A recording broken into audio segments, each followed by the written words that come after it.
Okay, welcome to round 2 of TJ Collectibles Modern Challenge here in May. We have Ryan Leverone and Rich Nowak. Ryan doesn't need much introduction. We've featured him a bunch, pretty much every month and every quarterly. He's almost always at the top tables. He's playing Elves today. He's been playing Elves pretty much every day. He loved it. Even before the Vizier was printed. Vizier of Remedies, I believe that card is... the name of that card is? Yeah, Vizier of Remedies. There are a few Viziers. Vizier the Menagerie, Vizier of Remedies, so I had to look that one up. His opponent is Rich. Rich is playing Eldrazi Tron. I believe the black-green variant. I'm not actually 100% on that. It should be black-green. Pretty good, in my opinion. I really like that deck. I've liked Eldrazi Tron for years. So it's no secret I would like a deck playing Collective Brutality and the Eldrazi Tron. I think they're both on 6 cards here. 1, 2, 3, 4, 5, 6. 1, 2, 3, 4, 5, 6. Here they go.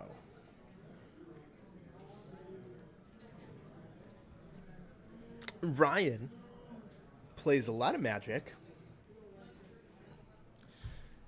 Plays pretty much every format. I've seen him play Standard. I saw him play Sealed Deck last weekend out in Western Mass, trying to get an RPTQ invite. He lost in top 8, but he was trying. Rich also from my area, Western Mass. Home store is Off the Wall Games. Or no, I'm sorry. What am I talking about? He's from this area. He was out at Off the Wall Games out by me a couple weeks ago. But anyways, here we are into a match. Boreal Druid from Ryan. And only an Expedition map for Rich. But he's 2 pieces of Tron in the map. That's pretty awesome. And instead of cracking it, he's going to Ballista it down. So he kills the Mana Elf. Wow. Replaced by another one, but Rich has, or rather Ryan only has 1 land.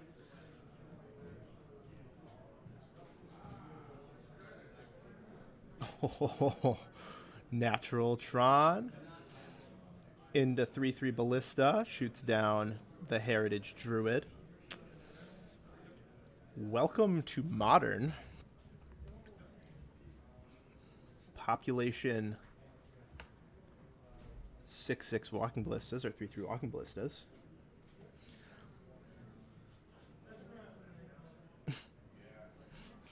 That's pretty overpowered. Expedition map can now go grab a Sanctum of Ugin. It can go grab another tower. Looks like it's going to grab another tower because Walking Ballista is a 1-man army. And a pretty ridiculous Magic card out of Aether Revolt. Probably going to hold its value for a really long time. Best Triskelion ever printed? I would go ahead and say that, I guess. And here we go. Attack for 2. Put a couple more counters on it. Attack for 4. Ryan must be tilted at this point. Has to work the life total board as he loses. But at least here's another forest. That's something. Says go.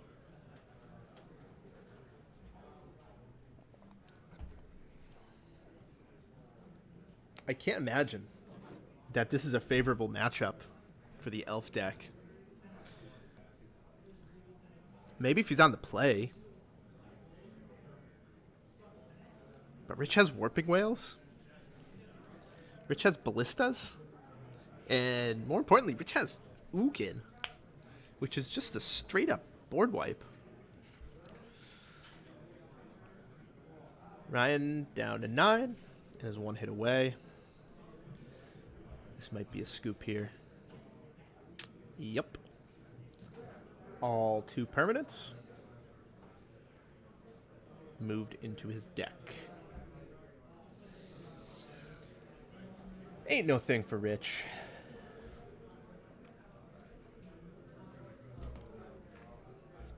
You can see him on the left of your screen there.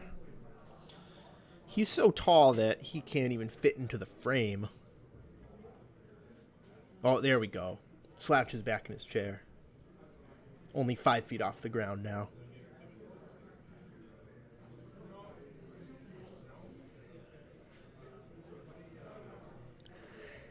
It looks like he's referring to some sideboarding notes.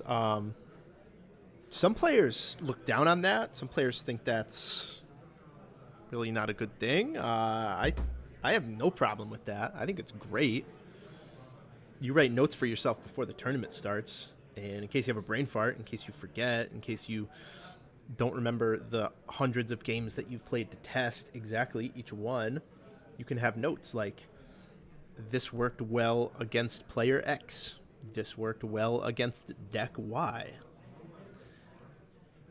Number one, Magic is a hard game.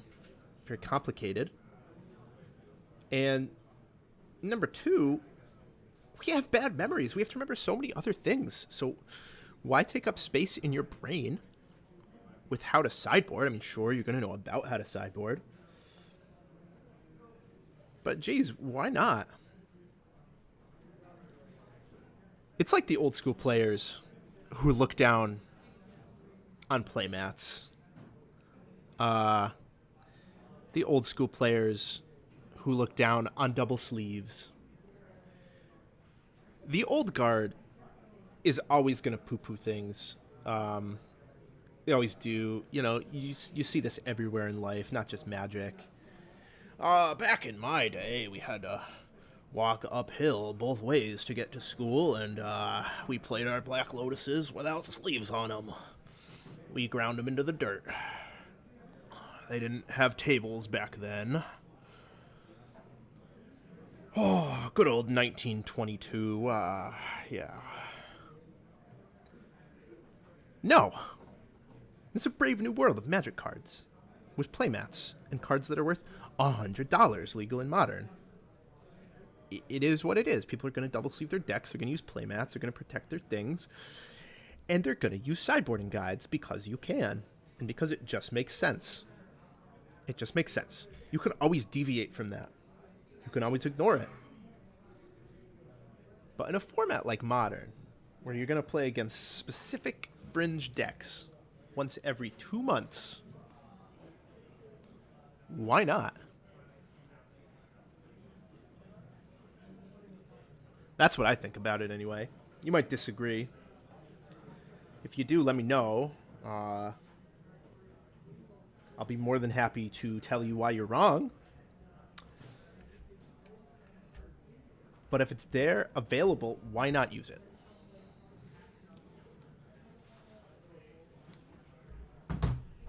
These players, both 1-0.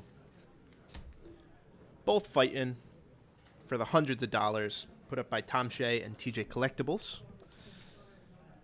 This tournament, which will be in the past for everyone watching because, well, we're not streaming live today. We're recording. This will be on YouTube. I'm actually a soothsayer. I can tell you with 100% certainty you will be watching this on YouTube. You are watching this on YouTube. I am telling you the future. Or maybe I'm telling you the present. But anyways, these players fighting for hundreds of dollars. $600 to first place. The prize pool was upped by Tom Shea and TJ Collectibles because of the excellent attendance. So kudos for him, to him for doing that. He didn't have to. He chose to. This series is a work in progress. You know, our first Titanium event was in January. It's only May. So kinks are being worked out. Things are being fixed. Things are being tweaked. And prize pools are being adjusted. As they should be. As a TO who is not greedy should do. We've all been to those events where they say they have seating for 16 people. 28 people show up. 29, 30, however many people. A lot of people show up. You think, oh, nice. This TO is doing great. He or she is going to give out extra product. He or she is going to give out a door prize. He or she is going to buy pizza because they made $500 more than they expected or whatnot. But they just keep the money. Not here. Not at TJ's. We upped the prize pool. First place going to get $600, paying out to top 16 today. So even if you go X2, X3, you can still make some money. Pretty cool stuff. All right, both players on 6 again. Top. Hopefully this will be a good game. Hopefully this will be a better game where Ryan deploys more than just 2 permanents.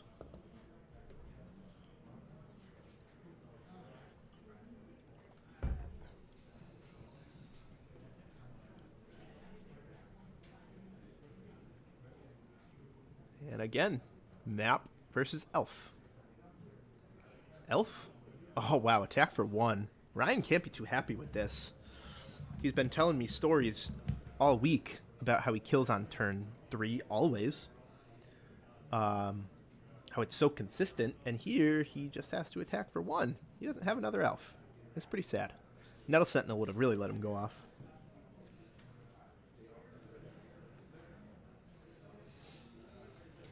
But, you know, looks like Rich doesn't have a supreme top-tier draw either. He just has a wastes. Still at least 2 Tron lands away. Really, I should say at least 1 Tron land away, because he has the map.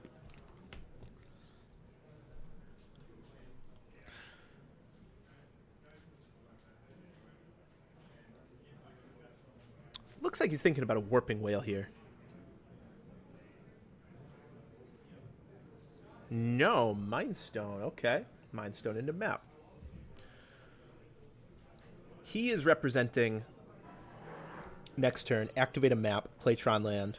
End of Ryan's turn, activate the other map, get all 3 Tron pieces. So he is kind of on a 2-turn plan here.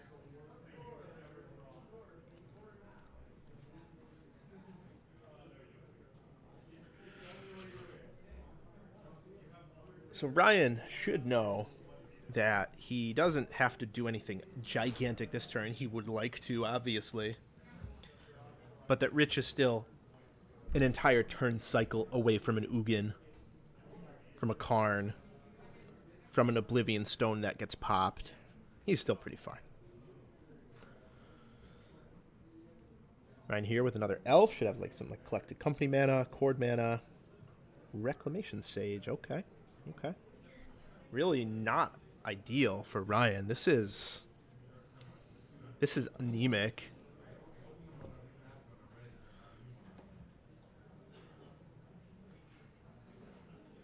An attack for 1 with Heritage Druid. Heritage Druid is just a 1/1 for 1 with no text box so far. One of the best cards in the Elf deck right now. Looks sad.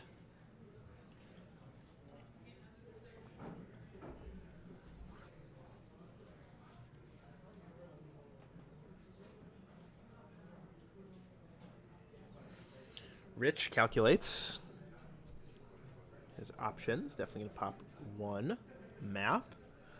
Presumably get a Tron piece. Ooh, an Eldrazi Temple. So he abandons his plan of Urza Tron and has to go for Temple. He realizes that his Tron plan might just be too slow. He's looking to deploy something like a Matter Reshaper, Thought Knot Seer, or Reality Smasher. Stop the beats. If I'm Ryan, I'm breathing a huge sigh of relief that that map didn't get a Tron piece.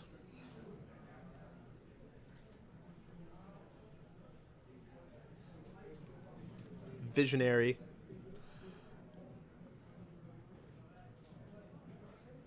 Ryan hasn't played a land. He could court for 1, play a land, court for 2. Reclamation Sage. Wow, this is hateful. And the beats continue. 16-19.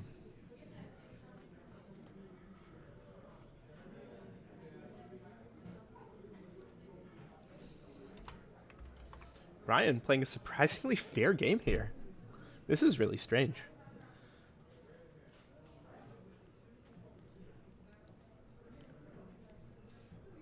Four mana. Could it be a ballista? That'd be pretty good. Yep. The Elf Slayer. It's going to kill the mana dorks. So Ryan still has 5 power. But he's facing down 4 mana. That's 5 to cast Eldrazi. And 1 land away from Tron. It's scary.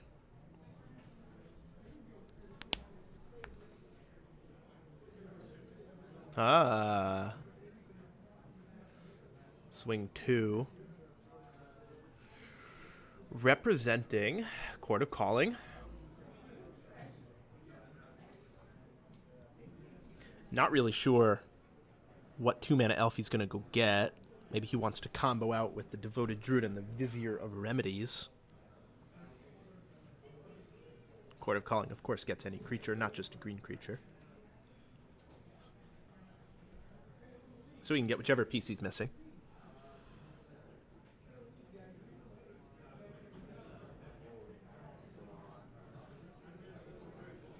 And Ryan, he makes that little darn face, but he has to have plans to combo out. That's what we call a reverse tell in the biz.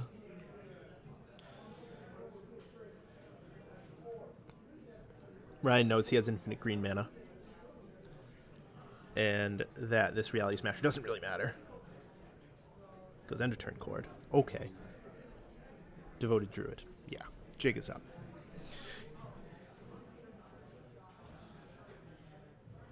Easy for me to say this when I've been talking to Ryan all day about his deck and know exactly what tricks he has planned.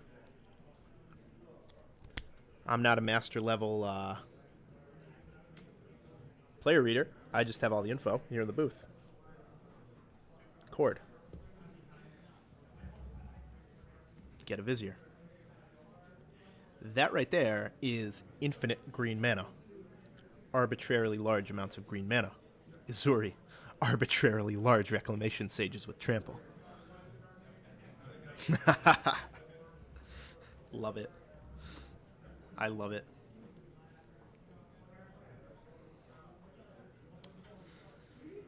Gotta go back to that little grimace by Ryan.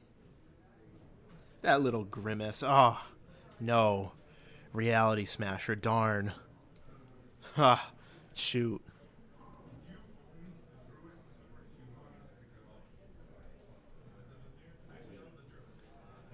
That was like a I have you dead kind of grimace.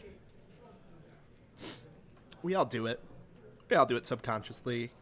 We know that we're supposed to act weak when we're strong, and we know that we're supposed to act strong when we're weak. We've all been there in a game of Limited when your opponent is attacking. You really don't want your opponent to attack. He's trying to decide whether to attack in your open mana. You're holding your cards really aggressively. You're flicking them back and forth. You're maybe fingering your lands, getting your mana ready for your impeccable timing or your next snap or whatever spell it might be. And really, you don't have anything at all. You just really don't want your opponent to attack. Just please don't attack. So you try and act strong. You try and act like if he attacks, you're really happy about that. And vice versa, you know? When you don't have it, you're more likely to put your cards face down on the table. At least I am. I catch myself doing that all the time. Because you actively want your opponent to attack. You have a trick. So it's important to try and balance your nonverbal tells. Make it so you do the same thing, whether or not you have it or don't have it. Make the same grimace, whether or not you're happy to see the Reality Smasher or sad to see the Reality Smasher. Now, you might say, well, really, what does it matter? And a lot of times it doesn't, right? But sometimes it does. Sometimes you play against the same opponent week after week after week, and they pick up on your patterns. They know. Now, if you're in a weird city and you're playing against someone you've never played against, yeah, it probably doesn't matter. But you can always be improving your game. There is way more to Magic than just how you play the cards. There's way more.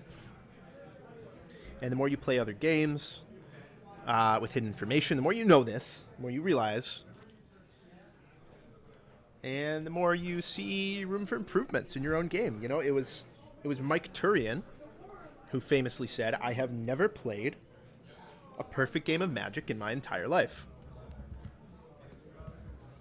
And he was kind of looked down on for that statement because they're like, oh, well, your opponent was mana screwed and you didn't have any decisions. You played your creature, you turned them sideways. Of course you have. Well, I'm 100% in his camp. That he has not, I have not, no one has. There's always something you can do better. Be it verbally, non-verbally, in the game, out of the game, deck building, whatever. There's always something you can do better. Including setting up something for the next game, the metagame, the game outside of the game.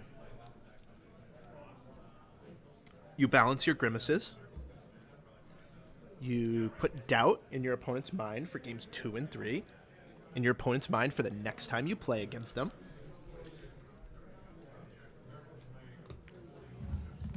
There's a whole world out there of nonverbal tells.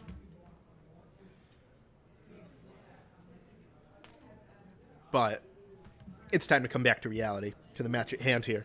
Ryan with Elves versus Rich with Tron, Eldrazi Tron.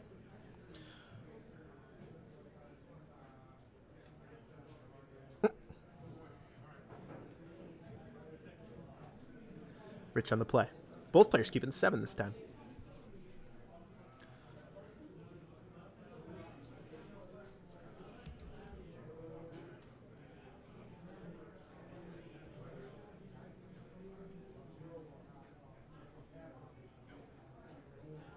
It's like another standard start. Map versus Elf.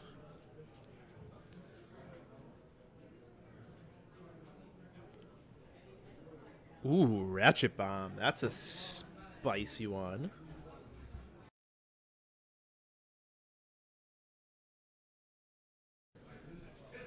Probably going to put a crimp in Ryan's plans. It means that he cannot go off with the Vizier of Remedies with impunity if the Ratchet Bomb just sits on 2, which is where I'd look to position if I was Rich after losing the last game to it.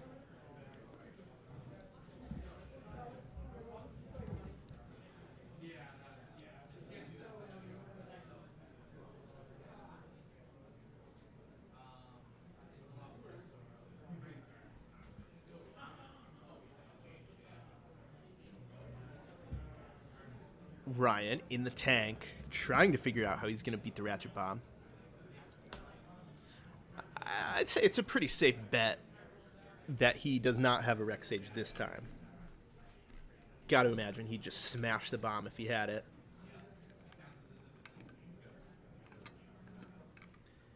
He decides on 1-drop Devoted Druid.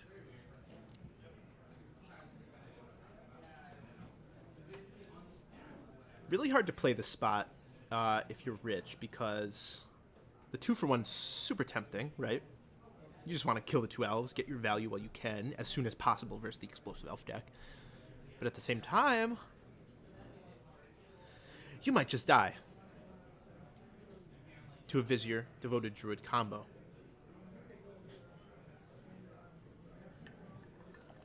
Now, if I was Rich, I might think, oh, well, Ryan took so long with how to deploy his elves that turn, it's less likely he has the combo. Yada, yada, yada. But we've already established, and Rich could have noticed, if he was looking at Ryan, that Ryan is an actor. He grimaces when his opponent is dead on board. So you can't really put any stock in how long Ryan took to think about that. Ryan is a deliberate player, and he might play tricks with your mind.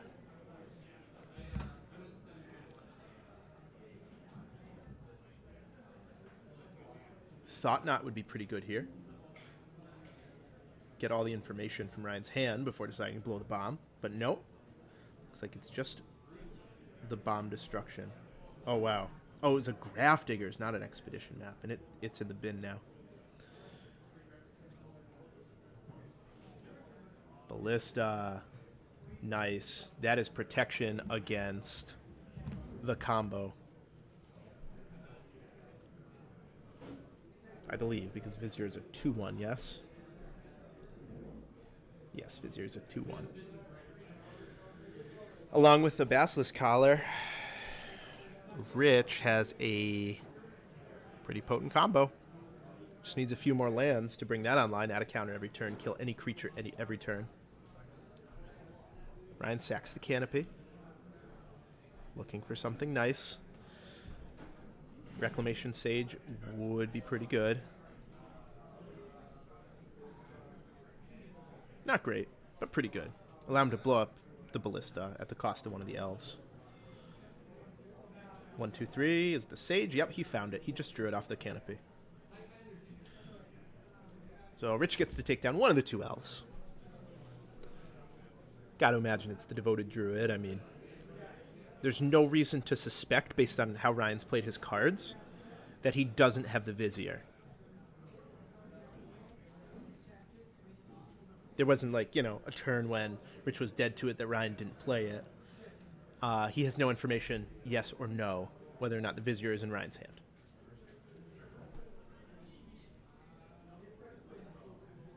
Mattery Shaper provides a blocker. Rich is still at 20 life. Ryan's still at 20 life. This game is still in its early stages. A lot of 1-for-1s, a lot of 2-for-2s. 1 mana Elf. 1 mana Elf. And Mattery Shaper rules the roost. Gotta be happy if you're Rich. Only 1 piece of Tron, but you have a Basilisk Collar. You have Walking Ballistas in your deck. You have Sanctum of Ugins, Expedition maps. You have giant creatures. And Ryan's not pressuring your life total. Ryan is miles away from comboing you. At the same time,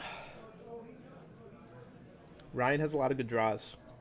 Collected Companies and Chords. Combo pieces and Azuris. Elvish Archdruids. There's just... Ryan's deck is gas right now. Sure, it has a lot of lands and elves, but... it's a lot of great draws. Rex Sage is fine. The Smasher, though. Gonna get in for 5. Ryan cannot profitably block that.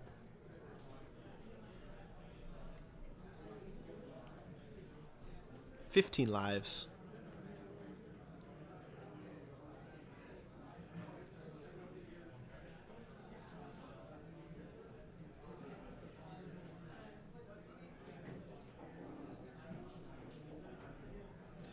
Might have seen Massachusetts Magic Luminary Dave Shields walk by in the background of Ryan's cam.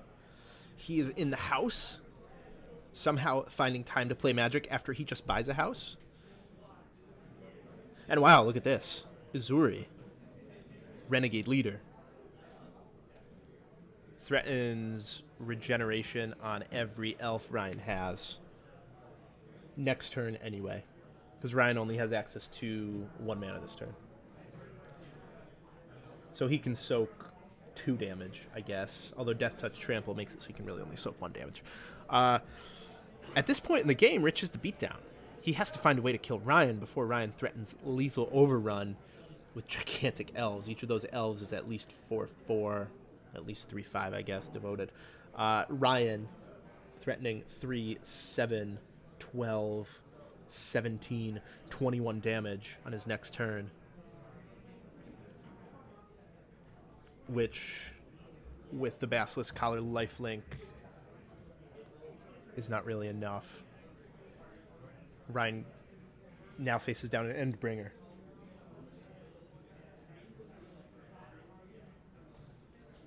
Cycles the Canopy.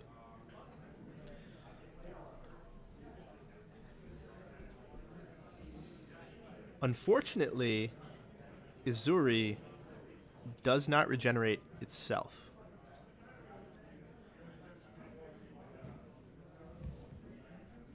So that Endbringer plus Basilisk Collar is pretty threatening. 2 Elves a turn. It mows down. You got to imagine Ryan didn't draw a Rex Sage. He didn't draw a Coco. He didn't draw a Cord.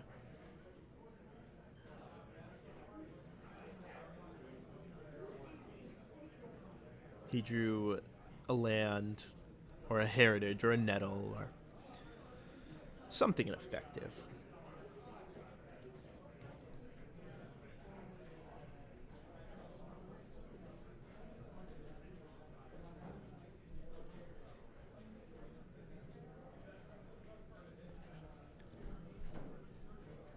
Let's see what he comes up with here.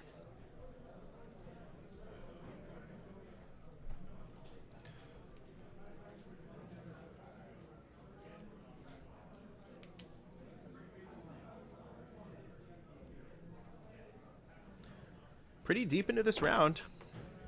After something like a 4-turn game 1. These players are having a good game. My apologies for not updating the life total. It is 1-1. This is game 3.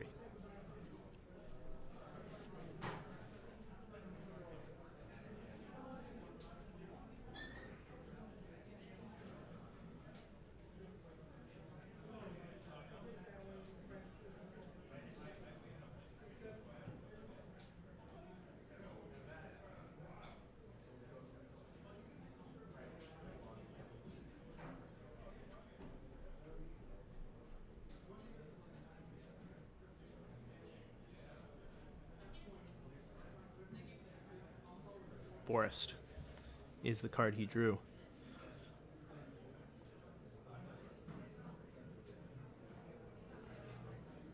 Already played a land. Whoops.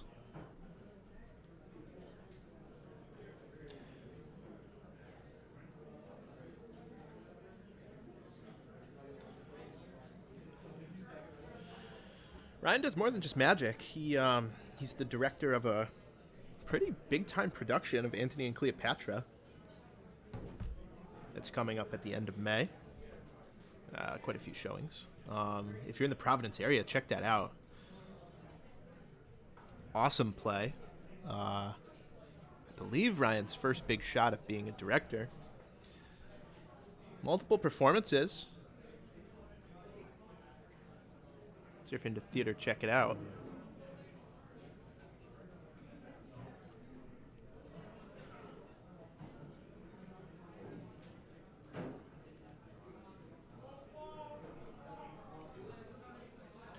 Looks like Ryan finally deciding on an attack here. He sends the Rex Sage and the Uzuri. Turn them both sideways. That's not a ton of damage. That's only 10 damage.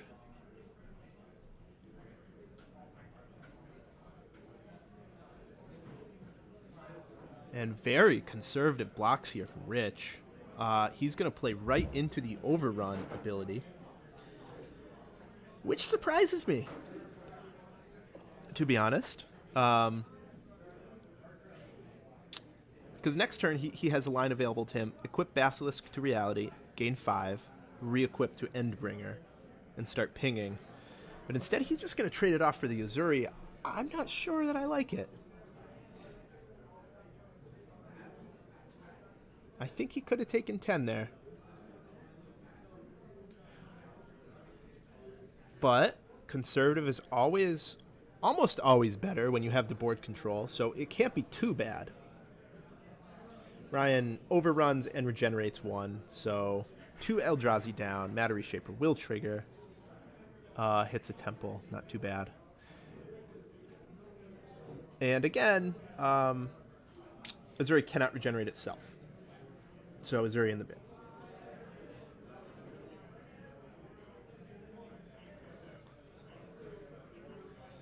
Now Ryan in a tough spot. He really needs to find something soon. Like next turn, a Rex Sage, a Chord, a Coco.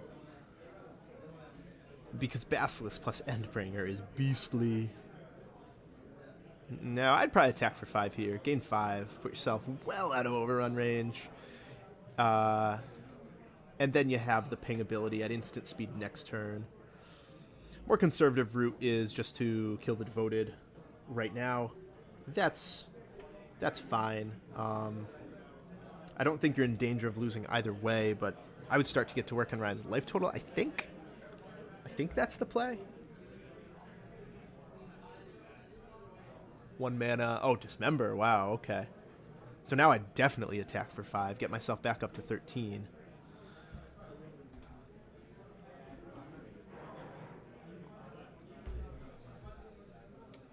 These players deep in round 2 here.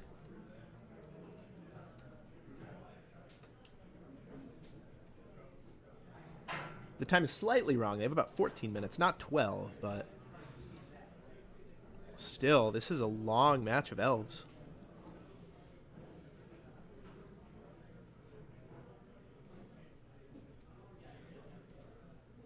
And nice. Rich did attack for 5. I like it.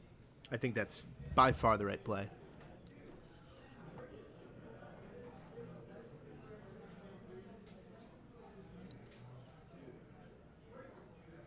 EOT, kill the Sage. Go up to 19. Untaps.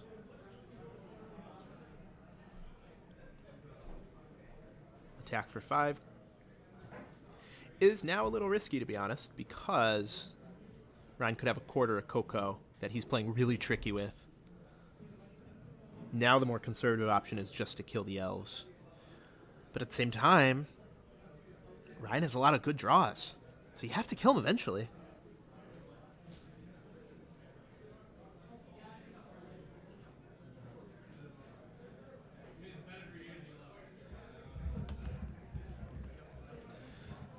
So let's see what map finds here, what utility land Rich is packing.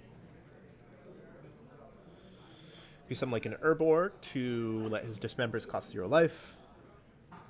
Seagate Wreckage, though, does seem much better. Gonna allow him to draw a card every turn.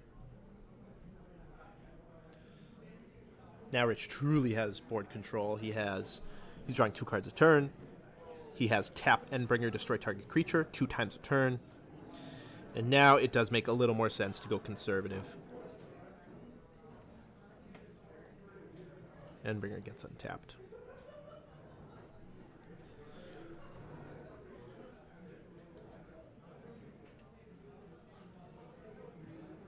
Ooh, there it is. There's the Rex Sage. So Ryan has a little hope.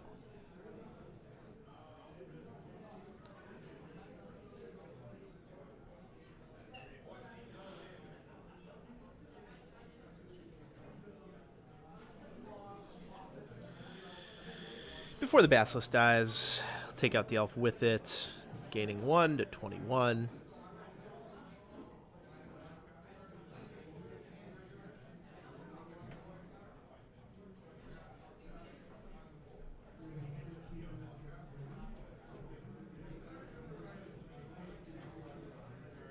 Oh, Elvish Archdruid. Now, if Rich just blanks a few times, for example, if he just draws 2 straight lands here, he can't activate Seagate Wreckage. And Ryan has a fighting chance, which is really surprising. But no, he did draw a map, so Seagate is active. Rich having 3 copies of Power Plant, pretty awkward here.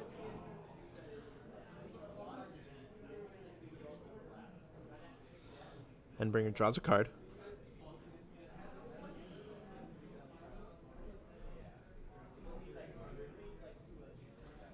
and says go.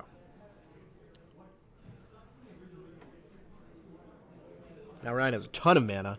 He has a lot of good draws in his deck. He has Collected Companies and Chords and Azuris. Now Rich is at a lot of life, right? Rich is at 21. But the Elves deck is explosive. Elves deck could overrun from nowhere.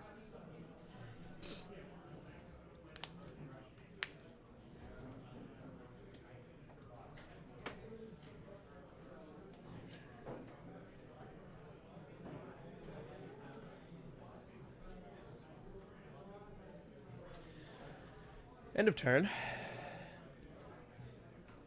The tower is fetched.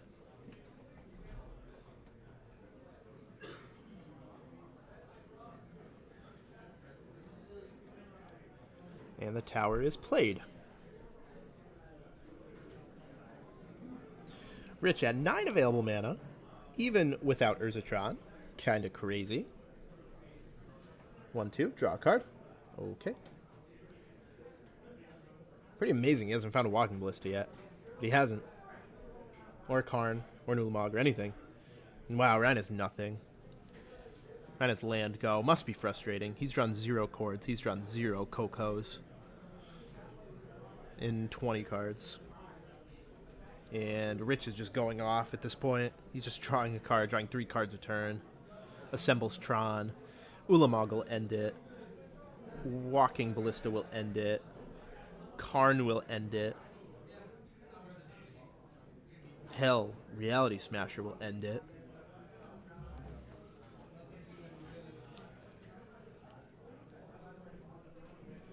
Basilisk Collar will threaten to end it. Mattery Shaper will not end it, though. That is not what Rich needs.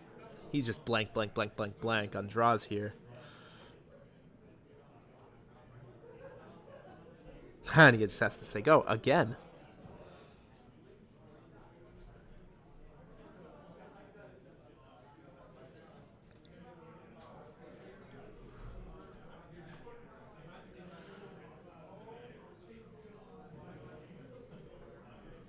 Draws the card.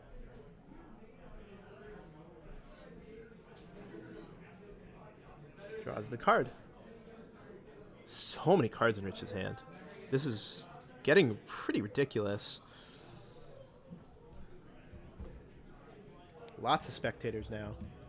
You see about 4 in the background there. I can tell you there are about 10.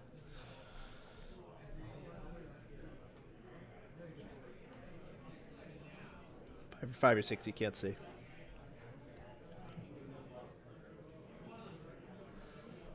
Draws.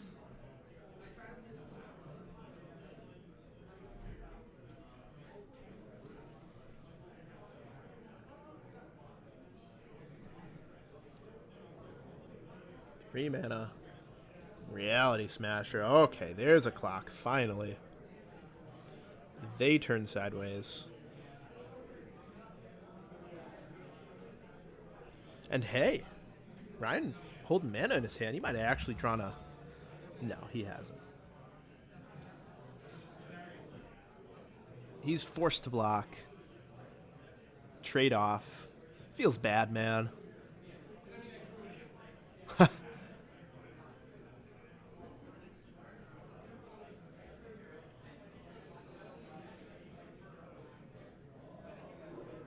This should be the ballista to end it. Pew, pew, pew, pew, pew, pew. No, maybe it's not quite big enough. Might only be a 4/4.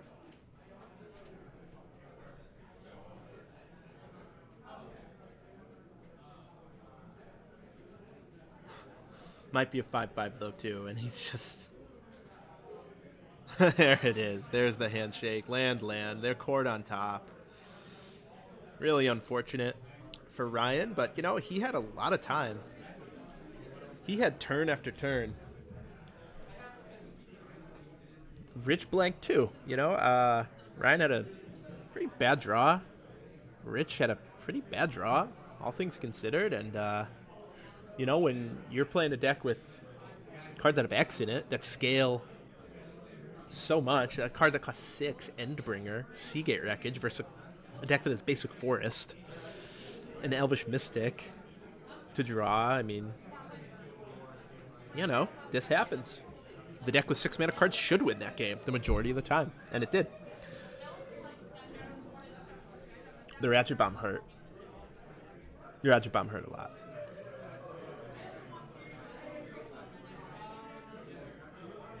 The Basilisk Collar hurt too. Losing the Uzuri there. If Ryan had drawn the Rex Sage 1 turn earlier, that would have been a completely different game. If on that turn he was searching, he Horizon Canopied into a Cord, or into a Coco, or into a Rex Sage, he probably would have won the game through Uzuri Inevitability. But instead, Uzuri got bin, and he never drew another.